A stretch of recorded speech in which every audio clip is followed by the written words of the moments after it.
જય બાબા સ્વામી. પરમ પૂજ્ય ગુરુદેવના ચરણોમાં કોટી કોટી વંદન. વંદન્ય ગુરુમૈયાના ચરણોમાં કોટી કોટી વંદન. हिमालय का समर्पण योग भाग 1. पिता जाने अनजाने में जो गलतियाँ उसने अपने जीवन में की वे पुत्र के जीवन में न हो यह चाहता है. वास्तव में देखा जाए तो पिता पुत्र के रूप में दूसरा जीवन जीता है. तो स्वाभाविक है कि पिता अपने पहले जन्म की गलतियाँ फिर पुत्र के रूप में दूसरे जन्म में नहीं होने देगा. लेकिन हो सकता है पुत्र के जीवन में कोई नई आविष्कारों के संकट आए तो आविष्कार शायद पिता के जीवन के समय थे ही नहीं. संकट समस्या और उनका निदान भी समय के साथ साथ परिवर्तनीय होता है. मनुष्य समय समय पर अपने जीवन में आई समस्याओं का निदान करते रहता है और समस्या और समाधान की इसी धूप छाँव को ही जीवन कहते हैं. जीवन है तो यह खेल तो चलता ही रहेगा, यह चलते ही रहेगा ही जीवन है. ठीक यही बात गायन और वादन में अपने गुरु के अगर श्राद्ध के विश्वास से समर्पण से विद्या ग्रहण की हो तो ही वह दूसरे सुनने वालों की आत्मा तक गायन या वादन पहुंचा सकता है. गायन या वादन तो माध्यम मात्र है. एक आत्मा से दूसरी आत्मा तक पहुंचने के लिए एक गायक के गाने में अपने श्रोताओं को प्रभावित करने का गुर तब होगा जब उसने गायन सीखा न हो, अपने गुरु की आत्मा से अपनी आत्मा तक आत्मसात किया हो. इसीलिए शास्त्रीय संगीत में, शास्त्रीय गायन में गुरु और शिष्य परंपरा है. शारीरिक स्तर पर केवल शिक्षक होता है, लेकिन जब बात आत्मिक स्तर की जा रही हो तो शिक्षक नहीं गुरु होते हैं. शरीर का शिक्षक होता है, आत्मा के गुरु होते हैं. आत्मा का ज्ञान न सिखाया जा सकता है, न सीखा जा सकता है. यह केवल एक आत्मा से दूसरी आत्मसात करती है. शास्त्रीय वादन, शास्त्रीय गायन इसी प्रकार की आत्मसात करने वाली कलाएं हैं जो हजारों सालों से आज तक किसी प्रकार से चल रही है और आज भी उतनी ही प्रभावशाली है जितनी पहले थी. एक गायक अपने गुरु की आत्मा से संबंध स्थापित कर जब गाता है तब वह अपने गुरु के आभा मंडल के प्राप्त चैतन्य को अपने सुनने वालों तक पहुंचाते रहता है. वह केवल माध्यम मात्र हो जाता है. उसका स्वयं का मैं का अहंकार समाप्त हो जाता है.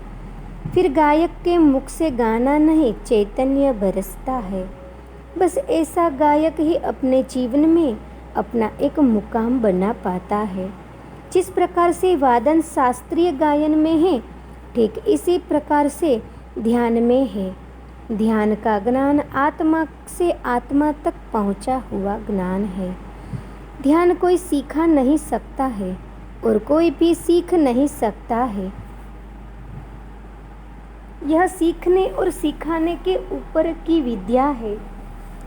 सदैव जो सीखा जाता है वह शरीर से या बुद्धि से होता है और ध्यान तो शरीर और बुद्धि से परे होता है.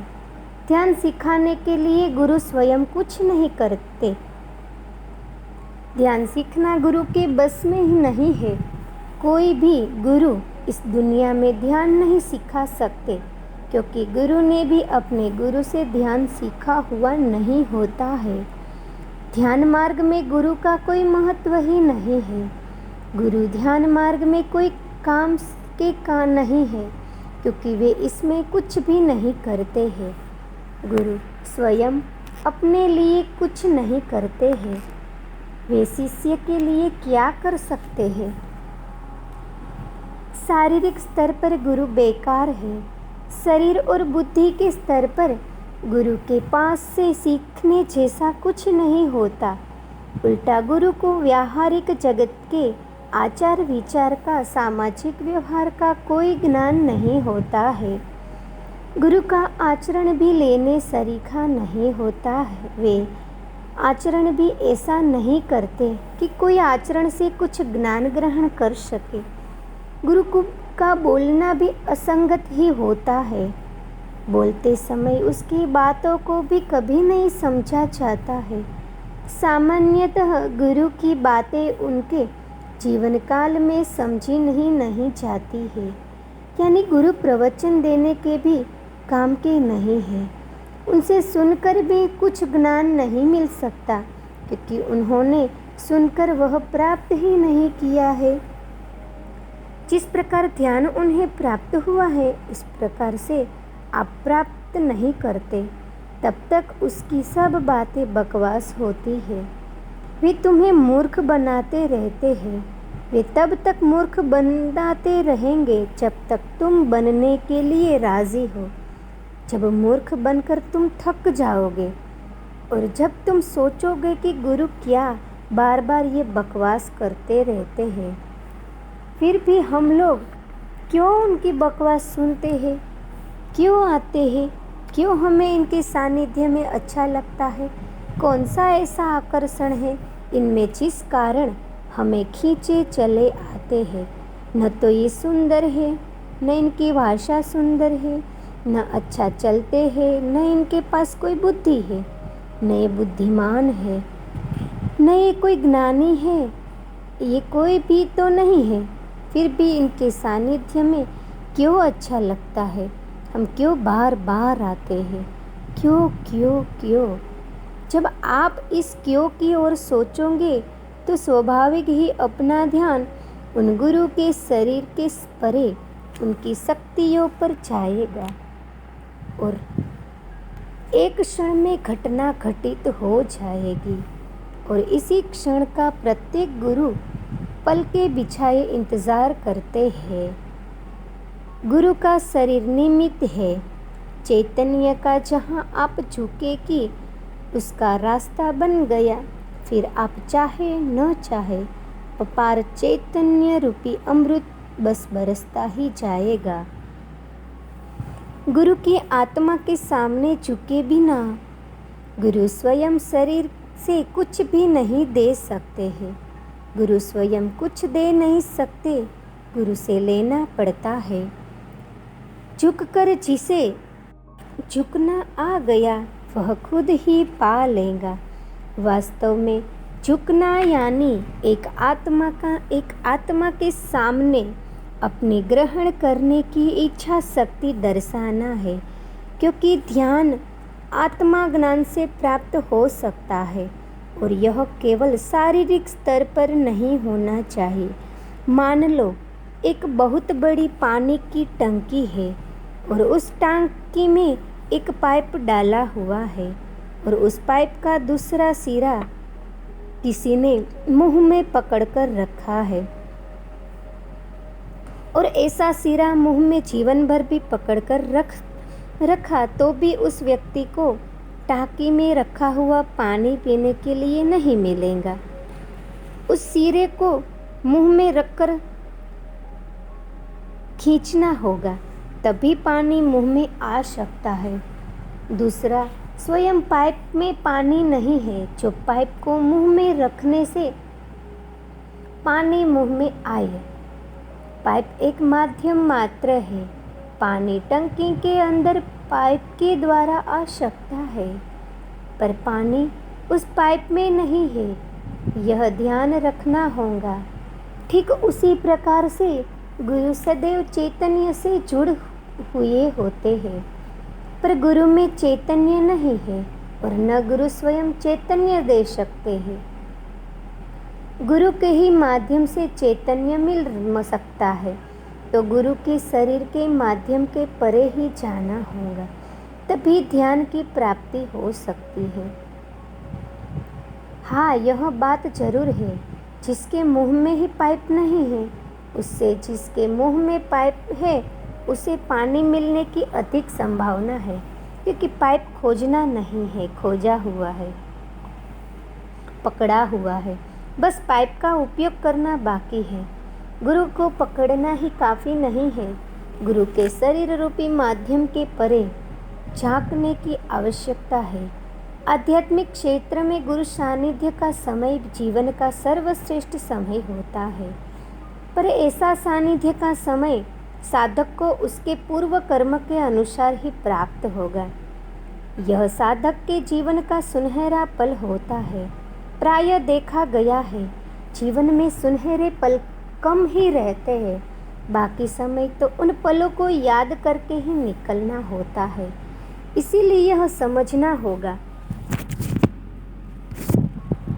कि ध्यान वह ज्ञान है जो आत्मा से आत्मा के द्वारा प्राप्त किया जाने वाला एक सर्वोत्तम ज्ञान है। स्वयं की चित्त शुद्धि के बिना यह ज्ञान प्राप्त करना असंभव होता है। गुरुदेव को आग जलाने में निपुणता हासिल थी। वे दो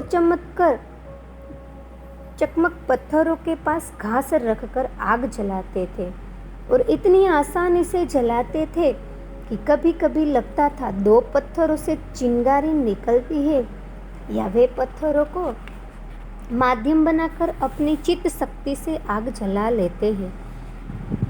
दो बड़े पत्थर थे, उन्हें घिसकर वे आग जलाते थे। प्रायः यह भी बहुत कम बार ही होता था, क्योंकि प्रायः उनकी गुफा में आग जलती रहती थी। एक खड्डा था, उसमें हवन कुंड के समान आग जलती ही रहती थी। पास में रखी लकड़ी उसमें डाली जाती थी। कई लकड़ियाँ सुगंधित होती थी। जब वे लकड़ियाँ डाली जाती थी तो गुफा में बहुत सुगंध ही सुगंध फैल जाती थी और सारा वातावरण बड़ा प्रसन्न आनंददायक हो जाता था। चित्त के बारे में गुरुदेव आगे में लकड़ी डालते हुए कहना प्रारंभ किया, काम वासना इस आग के समान है, जितना ईंधन दोगे उतनी ही बढ़ेगी, और काम वासना चित्त को सबसे अधिक कमजोर करती है। काम वासना एक शारीरिक क्रिया है और शरीर की आवश्यकता भी है।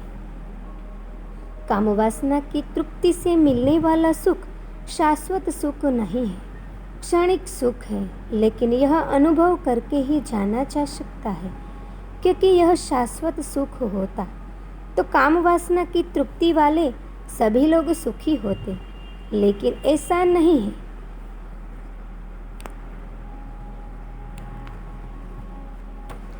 वे लोग भी सुखी नहीं हैं। लेकिन जब तक कामना वासना की तृप्ति नहीं होती तब तक वही तृप्ति का सुख सब कुछ लगता है। इसीलिए जिन्होंने नहीं पाया वे इसीलिए अतृप्त है कि काम वासना की तृप्ति नहीं हुई, और जिन्होंने यह तृप्ति का सुख पा लिया वे अतृप्त है, क्योंकि इसमें तृप्ति है नहीं। यह उन्होंने जान लिया। आध्यात्मिक क्षेत्र में इस कामना वासना की अतृप्ति लेकर कभी आगे नहीं बढ़ना चाहिए, क्योंकि यह अतृप्ति आपके आध्यात्मिक पतन के कारण बनेगी। इस प्रकार एक बलून गुब्बारे में एक छोटा सा छेद होता है, पर बलून फूलाने पर वही छोटा सा छेद बड़ा हो जाता है। बलून उसी छेद के कारण फूटता है। ठीक इसी प्रकार से काम वासना की अतृप्ति लेकर कभी भी आध्यात्मिक प्रगति नहीं की जा सकती है। काम वासना का जबरदस्ती से नियंत्रण करना भी ठीक मालूम नहीं होता, क्योंकि काम का वेग गलत तरीके से बाहर आता है।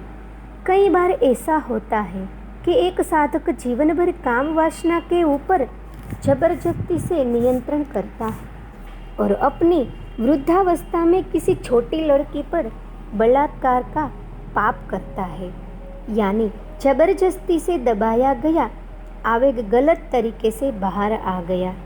इसीलिए इसमें जबरदस्ती से किया गया नियंत्रण घातक सिद्ध होता है।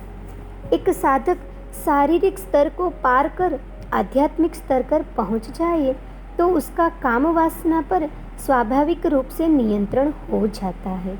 नियंत्रण स्वाभाविक रूप से ही होना चाहिए। नियंत्रण कभी भी जबरदस्ती से नहीं हो सकता है। वह काम वासना का दामन है जो गलत है, क्योंकि जो जबरदस्ती से किया जाता है वह सदैव शरीर से ही होता है, और जो शरीर भाविक रूप से होता है वही शाश्वत होता है। कई लोग आध्यात्मिक प्रगति के लिए ईश्वर से नाम पर उपवास रखते हैं, वह भी गलत है। साधक ने खूब अधिक भी नहीं खाना चाहिए और उपवास भी नहीं करना चाहिए। मध्य मार्ग में रहो। जब हम भोजन में से चित्त निकालने के लिए उपवास करते रहे तो भोजन में से चित्त निकालने की जगह भोजन में चित्त अधिक जाने लग जाता है। फिर हर समय हर जगह भोजन ही भोजन दिखता है। यह भी गलत है और चित्त के लिए नुकसानदायक होता है। आप ध्यान में इतने मग्न हो जाए कि आपको भोजन करने की सुध ना रहे। यह उपवास है। उपवास घटित हो जाता है। जबरदस्ती से करते हैं वह उपवास नहीं होता है। इसीलिए इस प्रकार से जबरदस्ती उपवास नहीं करना चाहिए। स्वाभाविक रूप से हो जाए तो ठीक है। भोजन शरीर की एक आवश्यकता है। जिस प्रकार से भोजन शारीरिक आवश्यकता है, ठीक उसी प्रकार से काम तृप्ति भी शारीरिक की आवश्यकता है। काम वासना का दमन नहीं करना चाहिए। ब्रह्मचर्य का अर्थ वीर्य नियंत्रण से लगाया जाता है। वास्तव में वीर्य तो प्रतीक रूप से निर्माण होता है। वह भीतर रह नहीं सकता। अति होने पर बाहर किसी न किसी रूप में आ ही जाएगा। ब्रह्मचर्य का अर्थ केवल शारीरिक स्तर पर वीर्य नियंत्रण नहीं है। ब्रह्मचर्य का अर्थ विचारों से भी ब्रह्मचर्य है। आपके चित्त में काम वासना के विचार भी न आए। ब्रह्मचर्य को अधिक विशाल स्तर पर लेने की आवश्यकता है। वीर्य को पुरुषों का मानसिक स्त्राव कह सकते हैं। जैसे स्त्रियों को मासिक स्त्राव होता है, वैसे ही यह एक स्वाभाविक स्त्राव है और उसे स्वाभाविक रूप से दबाना ठीक नहीं है, नहीं तो वह विकृत को जन्म दे सकता है।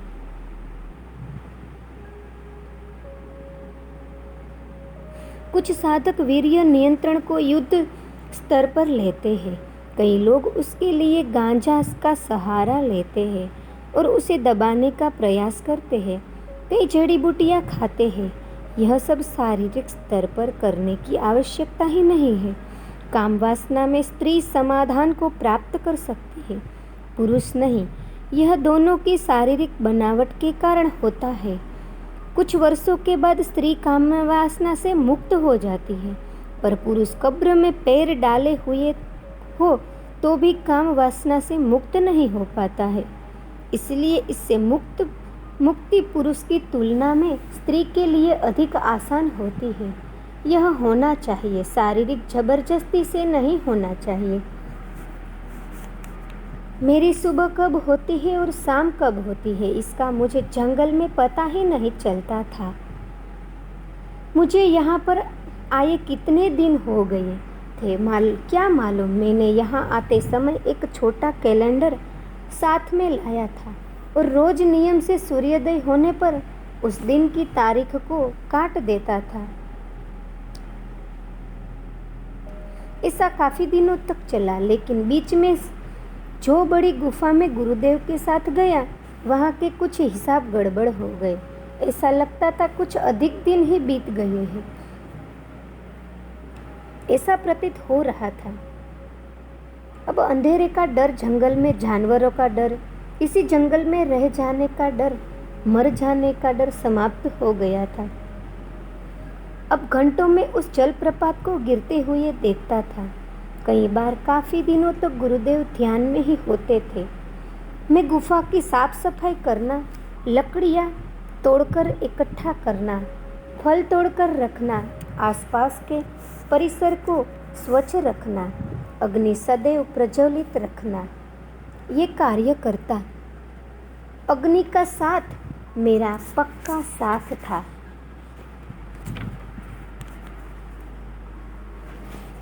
जय बाबा स्वामी।